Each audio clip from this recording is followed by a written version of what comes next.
जय श्री राम दोस्तों, स्वागत है आपका एक और ज्ञानवर्धक और प्रेरणादायक धार्मिक कहानी में। आज की कथा, जब प्रभु श्री राम का कार्य करने के लिए पवन पुत्र हनुमान जी लंका की ओर प्रस्थान कर रहे थे, तब समुद्र पार करते समय उनके मार्ग में चार प्रमुख व्यवधान आए, जिनमें हर व्यवहार में हनुमान जी की बुद्धि, शक्ति, नम्रता और भक्ति की परीक्षा ली। पहले व्यवधान में नाग पर्वत समुद्र के भीतर से मेहंत पर्वत उभर कर आया और हनुमान जी से कहने लगा है, वानर राज, थोड़ी देर विश्राम करो, फल खाओ, जल पियो, फिर आगे बढ़ो। हनुमान जी ने विनम्रता से कहा है, मैं नाग, मैं श्री राम का कार्य करने जा रहा हूँ, विश्राम का समय नहीं है। तुमने मेरी सहायता की, इसके लिए मैं तुम्हें वंदन करता हूँ। और उन्होंने मैं को प्रणाम कर आगे प्रस्थान किया। यह था शिष्टाचार का उदाहरण। दूसरा व्यवधान, सरसा माता आकाश मार्ग में सुरसा प्रकट हुई। वह बोली, आज मैं तुम्हें भोजन बनाकर खाऊंगी, यही देवताओं की आज्ञा है। हनुमान जी से बोले, माता आप तो मुझ पर वात्सल्य रखने वाली है, मैं राम कार्य पूर्ण करके लौट आओ, फिर स्वयं आपके मुख में प्रवेश कर जाऊंगा। सुरसा ने कहा, नहीं, अभी खाऊंगी। हनुमान जी ने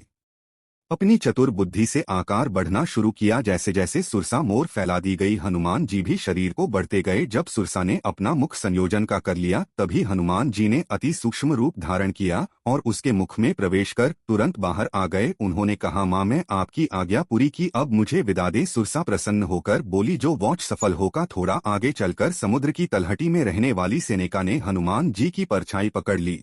हनुमान जी समझ गए, यह राक्षसी है। उन्हें कोई ममता नहीं दिखाई। बोले, जिसने मेरे प्रभु श्री विष्णु के अंश का विरोध किया, अब मैं तुझे नष्ट करूंगा। हनुमान जी ने बलपूर्वक सीनेका का वध किया और आगे बढ़ गए। यह था शक्ति और न्याय का परिचय। चौथा व्यवधान, लंकिनी राक्षसी। अब हनुमान जी लंका पहुंचे। जैसे ही प्रवेश करने लगे लंका की रक्षा का लंकिनी ने उन्हें रोका। वह बोली, अरे कौन हो, बिना आज्ञा के प्रवेश नहीं मिलेगा, वीजा लाए हो? हनुमान जी मुस्कुराकर बोले, वीजा तो नहीं, पर मेरे पास राम नाम का बीज है। लंकिनी ने उन्हें थप्पड़ मार दिया। हनुमान जी का स्वभाव शांत था, पर धर्म के लिए जब आवश्यक हो तब वीरता भी आवश्यक है। उन्होंने अपने बाएं हाथ की उंगलियों को मोड़कर एक घुसा बनाया और जोर से लंकिनी के मुख पर मारा। आज तो लंका के विनाश की घड़ी आ गई है। तुम रामदूत हो, तुम्हें देखकर मेरे पुण्य जाग उठे हैं। जो कार्य सिद्ध हो, नम्रता, चातुर्य, शक्ति और भक्ति, यही है हनुमान जी की पहचान। हनुमान जी ने सभी व्यवधानों को न केवल पर किया, बल्कि अपनी मर्यादा और श्री राम के प्रति भक्ति को कभी नहीं छोड़ा। अगर आपको यह वीडियो अच्छी लगी हो तो एक लाइक दीजिए, चैनल को सब्सक्राइब